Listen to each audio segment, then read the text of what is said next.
In this video, I'm going to be covering the MSP sales process from the beginning all the way to the end when you are doing the onboarding. Now, if you are just starting your MSP, you are started your MSP and you're like not exactly sure what to do, or you hate talking about money, you stink at closing the deal, or you're just not closing as many deals as you would like, this video is for you. My name is Harrison Barron from growth-generators.com, and this YouTube channel helps MSPs make significantly more money through sales and marketing, which I'm going to be covering shortly. Before I get into the video, I do want to mention two quick things. Number one, I do have my masterclass down in the links below.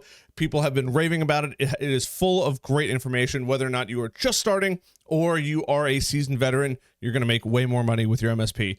Number two, I'm going to be covering a ton of resources, links, software to use, tools, the whole nine. They are all in the video description below that masterclass. So you don't have to go through and try to pause the video and read what it says. I have you covered. I'm not into gatekeeping. I'm going to expose it all in this video. So let's get into the video. Number one is you have to understand the MSP business model before we get into the sale. And the reason being is you have to frame your mind as to why MSP sales are actually hard for most people and why business owners are a little resilient to actually go spend the money with the MSP themselves. So the MSP, or managed service provider, gets paid on a MRR, monthly recurring revenue, or monthly recurring basis.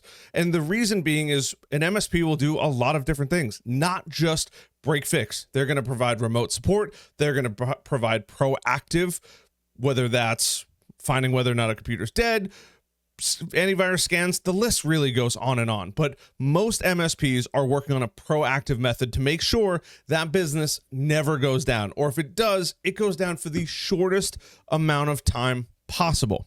Now, the reason why I frame all this stuff out, and MSPs can offer a variety of services. That could be cybersecurity services, that could be teaching cybersecurity, that could be compliance, education, the list goes on and on. But when a prospect gives you money, the prospect, you have no idea their history, their past, what they've done, who that business owner is. That business owner might essentially be handing you their baby. And when you take that over as an MSP, while we take it for granted in the MSP world, that prospect is putting a tremendous amount of trust in you as the MSP business owner. This is going to result in longer sales cycles, but this video is ultimately going to help you speed up those sales cycles. But it's really important to understand that when you go out and sell, you're not just working, we think about it as you're just working on somebody's computer, you're going to take over some things. It's not that simple. There's a lot that goes into it, and a lot of trust goes into it. People buy from people they know, like, and trust, especially in the MSP world. There has to be a tremendous amount of trust. So let's get into the actual sales process. First, you have to identify your target client. Now, it doesn't matter if you're seasoned or you're just starting off, knowing who your target client is gold. It is the most important thing. Now, I've built out this buyer persona sheet. I've actually made videos about it. If you want to see the full video, there's a link down in the description. But this is the MSP IT buyer persona worksheet that I've built. And if I could paint a picture of your target client, right? Put my arm over the person and say, hey, right here is your target client. They have the number of computers that you like. They have the technical skill to know the language that you're speaking. They have the money to spend with you. They have the perfect environment that just wets your lips and is like, this is the perfect client for me. That's what this MSP buyer persona form is designed to do. It's designed to outline this, because once you find one, it's much, much easier to find the rest of them. So going through and understanding who you want to target, and I don't care how long you've been in business for, knowing who to target. When I talk to my coaching clients or MSPs that want to work directly with me, it is so vital. The first thing I do is go through this buyer persona form. And if you don't have somebody, make them up. Their first name, their last name, maybe a middle name if that's what you want to get into. How old they are. Did they go to college? What gender are they? I know it sounds so strange. Demographics, job title, industry. You could even get politics in there if you want to get involved with politics. But knowing the most amount of information possible. Now, I've already made this video, not this video, this worksheet downloadable down in the links below. Go get it and fill it out. Spend 15, 20 minutes. Sometimes people revise this thing 25 times, and that's okay. But knowing exactly who to target is the most important thing.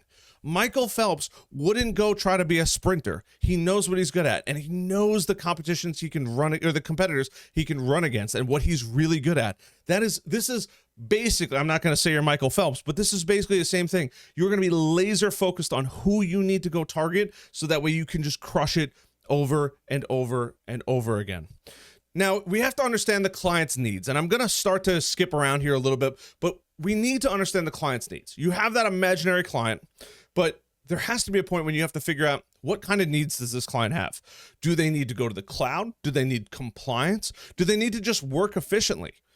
If you've been in the MSP world, like I have, you'll realize very quickly people and computers are very disassociated with each other. You might go into somebody's office and they have a 49-inch ultra-wide monitor, and you might go into other people's offices and be like, why do you have a $4,000 i9, 64 gigs of RAM, 4080 graphics card when you're just running Outlook? Because the person doesn't know. You have to understand the client's needs, and then you can go deliver those needs. So I'm going to walk you through a little sales process that I think is really, really important, that'll help you kind of start to figure out who these people are here. So right off the bat, we're going to go, and I'm just going to make myself a little bigger here, just, because I can in time. You have to identify the prospects. We've already talked about identifying the prospects. Now, there are softwares out there that you can leverage, which I will show you, to go grab those prospects, but you have to have that buyer persona sheet already filled out. There's a software called Lead Scrape, and this is just essentially going to scrape the internet for all of your target customer. You can go in there, you can plug in the information that you've already found on that buyer persona, the company that you want to target, the region you want to target. It can't get super, super granular, but you knowing who to target will make this much easier, and it's going to give you a ton of information. So if we go back, once you identify those prospects, you're going to have to reach out at some point or another. There's no doubt about it. You can't not reach out to them. There's a thing called speed to lead. When your ideal prospect fills out a form on your website, you need to get to that person immediately, because if you don't, there are tons of competitors. We all know that there's tons of competitors in your own backyard. Don't hesitate. Don't wait. Don't do any of that kind of stuff. If you're struggling with that, you need to get a CRM. I don't care if you use HubSpot. I like Go High Level. I am also an affiliate of theirs. I use it all day, every day. But when somebody fills out a form, you should get a notification on this little device that says you need to call. Stop everything. Call this person.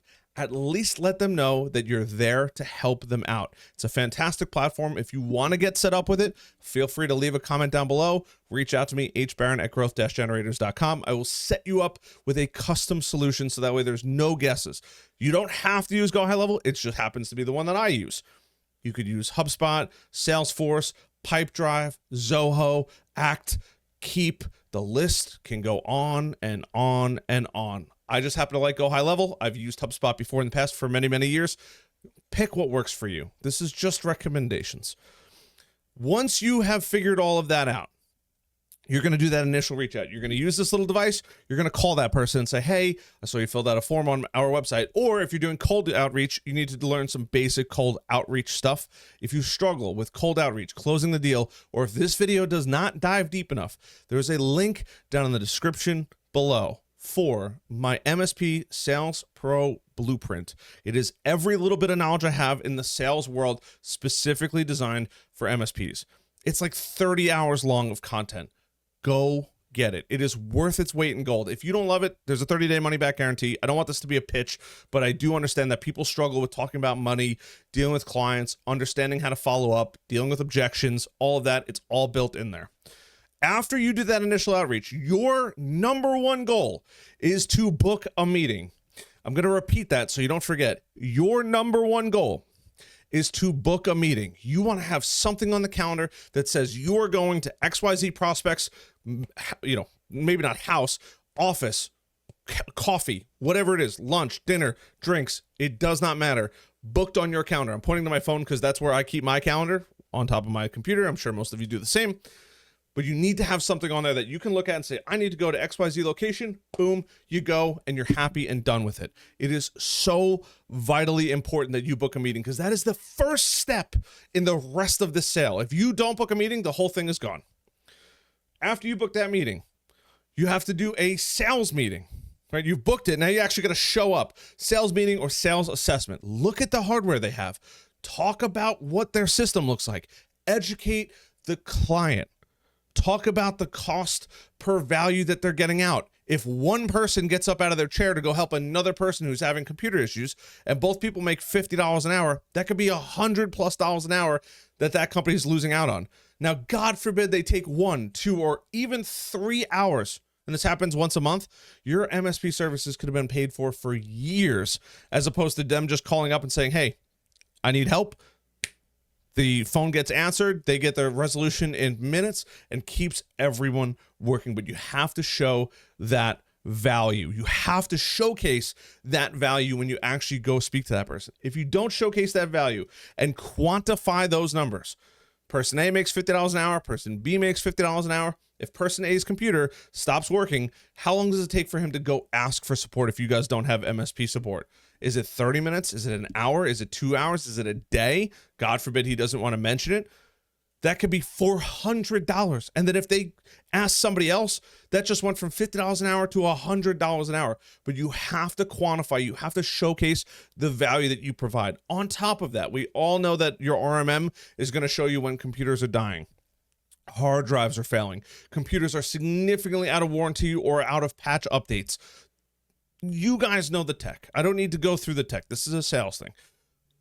You have all of the tools out there that are going to set you apart from everyone else. Leveraging those tools and showing the value that you provide for a business will make you money hand over fist every single day of the week. You're going to have to customize a solution. And when you customize that solution, you're going to present it in a proposal. Because if you don't, and you do a Word document, it's not the end of the world, but you need at the bare minimum a DocuSign. You need to have a copy, preferably a carbon copy, right, of your proposal, and they get a carbon copy of it. So there's no changes, modifications, adjustments, or anything like that. And I think we're out of the old school days of somebody, I'm looking for a pen on my desk, but, oh, I do have a pen on my desk, but somebody actually signing a piece of paper and sending it in. That drove me crazy back in the day, but every once in a while I'd bring a actual piece of paper, they would sign it, and I'd have to scan it into the system. That's miserable. Use a software. I've already mentioned it a ton of times. Panadoc is fantastic. It just makes nice proposals. I'm not even an affiliate of the company. It just is the best proposal sending software out there. Yes, you can use Quozl. It's not nearly as nice. It does work, and Quozl is a part of ConnectWise. But as far as proposal softwares go, I have not found anyone as good as Panadoc's. It just is the best of the best all around, no questions asked for sending proposals. It makes your life easier. You can have a whole catalog of your services. Make your life easy. You already have to deal with tech all day, every day. Why complicate things even more than you already need to? And you could keep all of your pricing in there. That's a future video. If you've made it this far and you want to know about pricing or marketing, you should take a moment. I'll wait for you to hit that subscribe button, that like button, but also that notification bell, because those videos are coming. I'm giving it all away, baby. We're going to the moon. I'm taking everybody to the 7-figure and 8-figure club. That's what we're doing here. But you can't do that unless you hit the like button. So I'll wait one more second for you. Thank you so much. I appreciate that. Means the world to me. So we're going to send over banger proposals. There's no doubt about that. We're already almost through the whole sales process, because when you send that proposal, there's only really 2 outcomes that can happen. Now, you should never, ever send a proposal without either being there in person or at least on Zoom to go over every single line item, giving the value that you provide, talking about the client's needs, talking about the client's pain points that you've covered in your sales meeting, covering any additional questions, because there's always the elephant in the room that you might not have seen right away, and you need to be able to address it immediately. And when you could do that, you're then going to send that proposal over, and this is supposed to be sales meeting proposal. We're making changes in real time. You have to have a meeting about it. You're going to present that proposal. Sometimes you need to revise that proposal. Client might want adjustments. That's normal, right? And then last but not least, we're going to have our onboarding. But you have to ask for that sale. At the end of it, you're going to send that proposal. You're going to present that proposal. You might have to have a follow-up meeting. You want to find out all the key decision makers that need to be in that meeting so you can go out there ready for war. They are going to ask you 1,000,001 questions, because remember, back to the beginning of this video, they are giving you their baby. They want to make sure that you are the person that can handle all of their problems. Make sure that they feel great at night and have that peace of mind, knowing that the scary thought of Monday morning coming into the office and all of their systems are going to work. Because if you don't, that proposal is just wasted energy. You are losing if you do not set up a specific meeting for your proposal.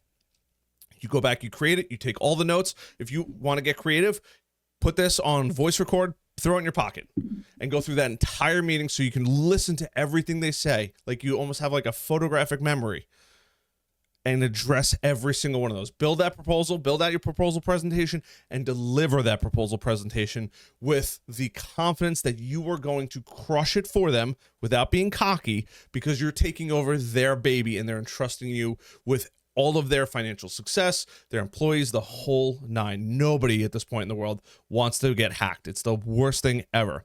And that's it. You want to ask for that close. If you don't ask for that close before you start the onboarding, it's over with. I've already made a video on the great question to ask, which is asking for that close. Hey, assuming the proposal looks good and all the numbers look good, would you be ready to move forward today? I can send you a link, or you can sign right now and we'll move forward. We'll start the onboarding process. Onboarding typically takes about 30 days. So from when you sign, the first week or two, structure it out for them, show them, write it down in your proposal.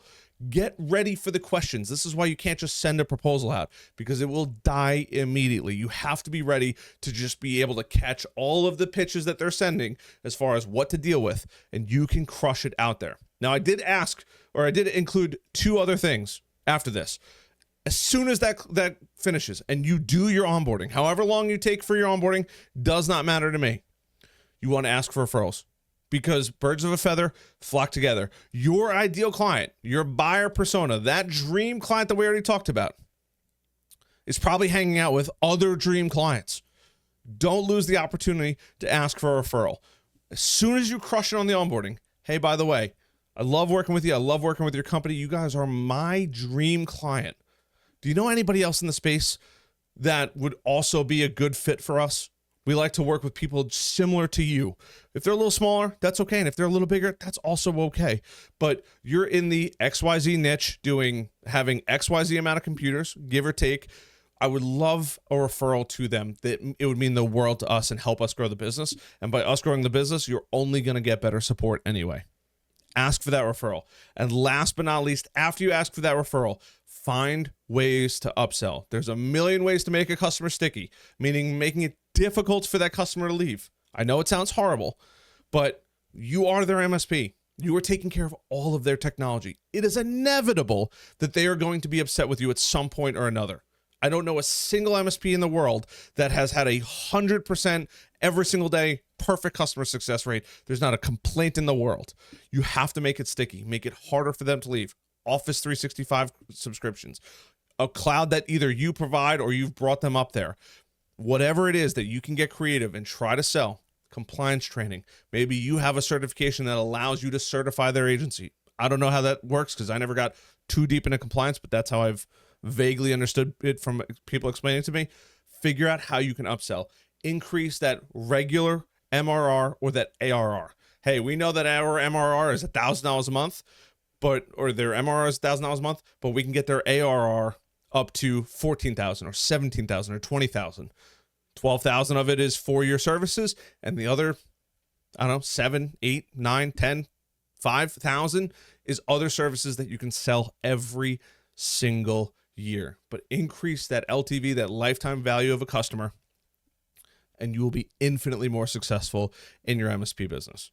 Close that deal, send that proposal, ask for those referrals, upsell the heck out of them, and you are on your way to hitting that 6 or 7 figure mark in record time. But you have to be an assassin at sales. 99% of you watching this YouTube channel are going to be tech assassins, and I love that. Go deliver on the other half. the sales side, the side that actually puts dollars in your pocket as opposed to looking at a screen and hiding behind a monitor. I know it stinks. It's the most uncomfortable thing. If you're struggling with that, I do have that MSP Sales Pro Blueprint. I'm not trying to pitch it, but I see the comments. I've gotten so many emails from you guys saying, hey, I'm really struggling with this. I really need help with this. Getting sales training. It's like 20 hours long plus. I think it's like 30 altogether, but it's minimum 20 to 30. You are going to crush it if you go through it. You've invested all this money and time and energy in tech. Why not invest time, energy, and money into the stuff that puts money in your pockets every single month or every single year? I love you guys. I appreciate you watching this. I hope I've motivated you to at least get out and fix your sales process, because it should not be that difficult. And once again, if you've made it this far, I hope you're hitting that like button. I hope you're hitting that subscribe button and that little notification bell. Identify your prospects. If you need help, buyer persona worksheet. You got lead scrape right there. Scrape all those people. Initial outreach. Pick this little demonic device up and call them. I know it's terrifying, but it is the fastest way to grow your business. Book that meeting. Do a sales assessment. Build your proposal. Actually sit down with them and do your proposal. Knock out your onboarding. Don't forget to ask for those referrals, and crush it on the upsells, and you are on your way to building a massively successful MSP. I love you guys. I'll see you guys later on the next video. Until then, and if you need help, leave a comment down below. And if you think I missed something, leave comments down below. I love you guys. Bye.